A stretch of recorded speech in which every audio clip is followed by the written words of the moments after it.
আপনি আপনার একটা মিস্টেক বলবেন নাকি, বা আপনার অর্থনীতিবিদদের বা আপনার পরামর্শদাতাদের, নাকি আপনার উপর একটি জুলুম বলবেন? না, আমি বলবো না, ভুল সংবাদ দিচ্ছ তুমি, সেজন্য বলবো। ভুল সংবাদটা হলো এই, আমার টাকা আমি রোজগার করি, আমি নিজে সিদ্ধান্ত নিয়েছি আমি কোনো কিছুর মালিক হব না। কাজে আমি টাকাটা আমি যেহেতু উপার্জন করেছি, সেটা আমি একটা ট্রাস্ট দিয়ে দিতে চাচ্ছি।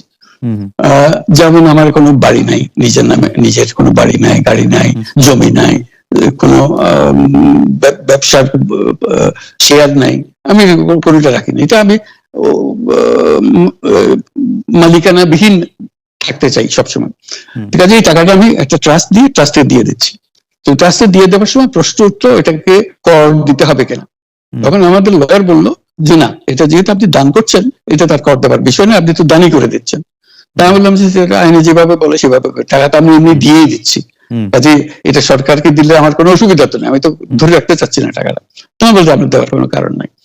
তখন আমরা এটা পূরণ করে দিয়ে দিলাম, সরকার দিয়ে দিল। তখন সরকার পক্ষ থেকে এনবিআর থেকে বলা হলো যে না, এটা করযোগ্য টাকা, আপনাকে কর দিতে হবে। আমাদের লয়ার বলছে দিতে হবে না, ওনারা বলছে কর দিতে হবে। তখন আমি বললাম যে ঠিক আছে, আদালতের কাছে যা, আদালত যেটা বলে সেটাই হবে। আমার মূল জিনিসটা হলো আদালতে গেছি আমি, সরকারের কেউ বলেনি আমাকে আদালতে যাওয়ার জন্য। আমি আদালতে গেছি তার একটা নিষ্পত্তি করার জন্য, এটাকে কর দিতে হবে না দিতে হবে না। তখন আদালত বিচার করে বললো কর দিতে হবে। যেদিন আদালতে বললো কর দিতে হবে, সেদিন আমি আদালত দিয়ে দিছি। কেউ আমাকে কর না দেওয়ার অভিযোগ করে নাই, কেউ আমাকে চিঠি লেখে নাই, কিচ্ছু না। ভাবকানাই হচ্ছে এরকম যে আমি ধরা পড়ে গেছি, কর দিই নেই, কাজে এটা নোটিশ এসছে, তারপরে আমি, ওরকম তো না। আমি নিজে স্বতঃপ্রবৃত্ত হয়ে, যেহেতু আমাদের উকিল বলছে যে এটা লাগবে না আর সরকার বলছে লাগবে, আমি বললাম যে তাহলে নিষ্পত্তি করার জন্য আদালতের কাছে পরামর্শ চাও। আদালতের কাছে পরামর্শ চেয়েছে, আদালত দিয়েছে, পরামর্শ দিয়েছে আপনাকে দিতে হবে। যে মাত্র বলছে দিতে হবে, সঙ্গে সঙ্গে চেক করে দিয়ে দিয়েছে, 24 ঘন্টার মধ্যে দিয়ে দিয়েছে। এটার টাকার উপর আমার কোনো লোভ নাই, এই টাকা ধরে রাখার জন্য তো আমি দিইনি। আমি দান করে দিচ্ছি, ট্যাক্স দিতে হবে কি দিতে হবে না, এটাই ছিল বিবেচ্য বিষয়, এবং সেটাই আমি প্রার্থনা করেছি।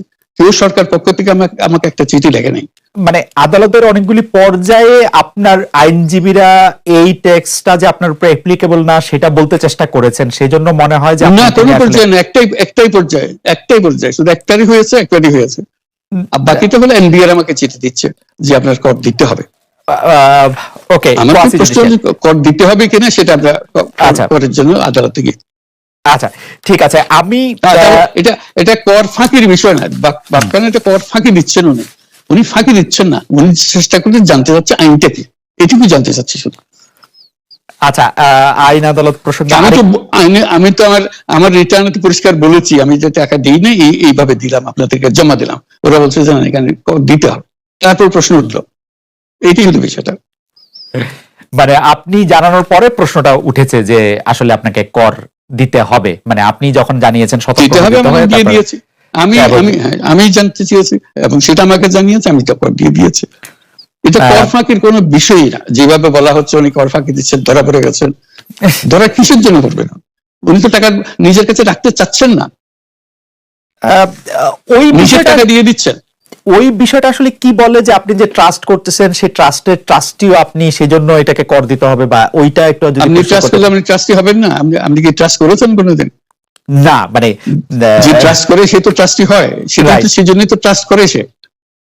রাইট, ট্রাস্ট করে কি জন্য? তো মানে এইটা কি এরকম একটা বলা, মানে কেউ যে বলতে চেষ্টা করে যে আপনার টাকাই একটু আপনি অন্যভাবে আপনার কাছে রাখলেন, বা এইটা মানে আমার টাকা আমি রাখলাম না, দিয়ে দিলাম, আমার কাছে ছিল টাকাটা, আমি দিয়ে দিলাম যাতে আমি এটা নিজের কাজে ব্যবহার করতে না পারি। ওখানে বলা আছে কি কি কাজে ব্যবহার করা হবে। আমি স্বতঃপ্রবৃত্ত হয়ে আমার টাকা একটা ট্রাস্ট করে দিয়ে দিলাম, যেটা এইভাবে হবে, যাতে করে আরো একটা বিষয় আছে, আমার উত্তরসূরিরা, আমার যারা বংশধর হবে, তারা এই টাকা হাত দিতে পারবে না। আচ্ছা, কারণ এটা আমার টাকা না, এটা ট্রাস্টের টাকা, এটা আপনার ওয়াসিয়ত। আচ্ছা, আমি আরেকটা প্রসঙ্গে আসি যে শান্তিতে নোবেল পুরস্কার বিজয়ী ডক্টর মোহাম্মদ ইউনূসের মানে আমি শিরোনামটার অনুবাদ পড়ছি, ধারাবাহিক বিচার বিভাগে হয়রানি এবং কারাদণ্ড নিয়ে উদ্বেগ প্রকাশ করেছেন 125 নোবেল বিজয়ী সহ 242 বিশ্ব ব্যক্তিত্ব।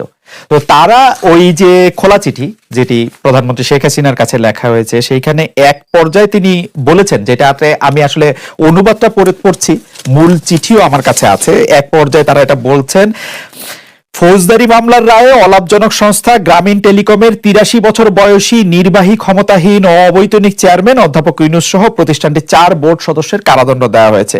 এটা স্পষ্ট যে প্রাসঙ্গিক আইনে গ্রামীণ টেলিকমকে কেবল অল্প জরিমানা করা যেত। এটি আপনাকে কেন জানতে চাইছি যে বিষয়টি নিয়ে মামলা উদ্ভব হয়েছে, আপনার কাছে, আপনি কি আপনার বন্ধুদের সাথে একমত যে আসলে মানে দণ্ডের হেরফের করা যেত, কিন্তু বিষয়টা আপনার ভুল বা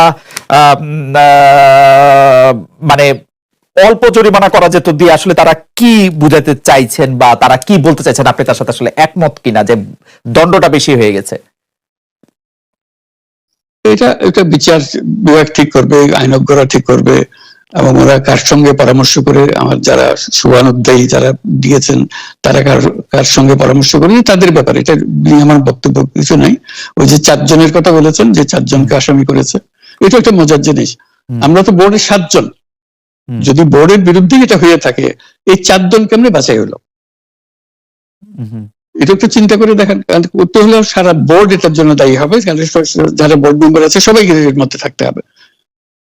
সরকার আদালতে গেছে না 4 জনের বিরুদ্ধে, আর বাকি 3 জন মাপ, কারণটা কি?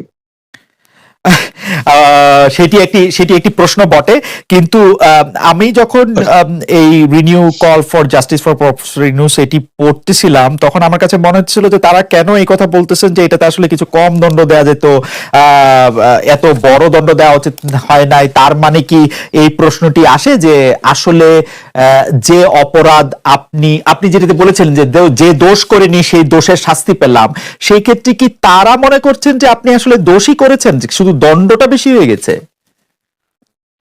এটা তাদের ব্যাপার, আমি আমারটা বলেছি। আমি তো অপরাধ করি নাই। আচ্ছা, এটাই যদি অপরাধ হয়, তো বাংলাদেশে কোনো ব্যবসা তো টিকতে পারবে না এই অপরাধে। এইটাও সব বোর্ডে আপনি কোনো লোক আনতে পারবেন না এখন, কারণ বোর্ডে আপনি সিদ্ধান্ত দিচ্ছেন নীতি সংক্রান্ত, একটা নীতি নির্ধারণ করার জন্য। বোর্ড হলো নীতি নির্ধারণের জন্য সিদ্ধান্ত দেয়।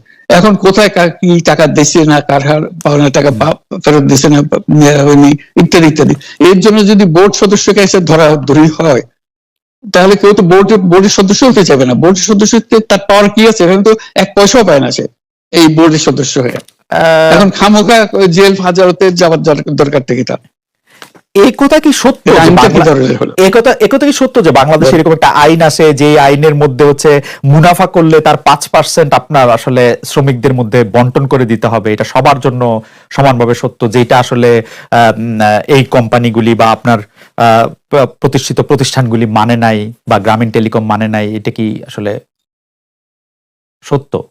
ওইটা একই ব্যাপার। আপনি যে বলেন কোম্পানি যারা টাকা রোজগার করে প্রফিট নেয়, আমাদের প্রশ্নটা সরকারের কাছে, আদালতের কাছে আমাদের প্রশ্নটা ছিল, যে কারণে আমরা আদালতে গিয়েছিলাম। প্রশ্নটা আমাদের তো, এটা সেকশন 28 কোম্পানি, এখানে কোনো মালিক নাই, এখানে মালিকও মুনাফাও নেয় না, মালিকও নাই, মুনাফাও নাই। যে মালিকের মুনাফা নেয় না, যেখানে মালিকের মুনাফা নাই সেখানে শ্রমিকের মুনাফা আসবে কেন? কাজে এই বিষয়টা পরিষ্কার, এইটা আইন এখানে প্রযোজ্য হবে না, এই কথা বলে আমরা আদালতের কাছে গিয়েছি তার মতামত চাওয়ার জন্য। কাজে এখানে দোষিত্ব কিছু নেই, এটা ভিন্ন ধরনের, আমরা বলছি এটা ভিন্ন ধরনের প্রতিষ্ঠান। এখানে 5% দেওয়ার ব্যাপার, 5% দিতে হলে যে মুনাফা করতে হবে, সেটা প্রথমত মালিককে সে মুনাফা পেতে হবে, মালিককে পেলে তারপরে বাকিরা পাওয়ার কথা আছে। কাজে এখানে তো মালিক নাই, মালিক পায় না। কাজে যেখানে মালিক পায় না সেখানে শ্রমিক পাবে কি করে? মানে কোম্পানিটি যে মুনাফা করে তার 5% শ্রমিকদের দিতে, মানে পরিচালক বা পরিচালনায় অসুবিধাটা কোথায়? মানে সেটা কি কোনো একটা প্রবলেম যে কোম্পানি যদি মুনাফা করে, ধরা যাক কোম্পানি মুনাফা করলো 100 টাকা, যেহেতু মালিক নাই, বোর্ডও নেয় না, কেউ নেয় না, কিন্তু তার 5% শ্রমিকদের দিতে, মানে সেটাতে কোথাও সংকট আছে কিনা? কোনো অসুবিধা নেই। কোর্ট যদি বলে যে এটা আইন এটার জন্য প্রযোজ্য, আমরা দিয়ে দেবো। কিন্তু কোর্টের ব্যাপার, জানিয়ে দেবে যে এই আইন এখানে, আমরা বলছি এই আইন এখানে প্রযোজ্য হবে কিনা। এটা ধরেন এনজিওর ক্ষেত্রে প্রযোজ্য হবে কিনা, এনজিও তো লাভ করে। এনজিওরা জিজ্ঞেস করে দেখছেন যে এনজিওরা নিজেদেরকে বলে not for profit, not for profit. আমরাও তো not for profit, not for profit মানে হচ্ছে, নট ফর প্রফিট মানে হচ্ছে প্রফিটটা মালিকরা বা কেউ নিতে পারবে না, বাট কোম্পানিটা তো প্রফিট তো করবে, মানে মানে মানে এনজিও তো প্রফিট করছে, এনজিও তো প্রফিট করছে। সেই এনজিওদের ক্ষেত্রেও প্রশ্ন তোলা যায় বলে আপনি মনে করছেন? এই আইন যদি প্রযোজ্য হয় তাহলে সবার জন্য প্রযোজ্য হবে। ট্রু। আচ্ছা, আপনার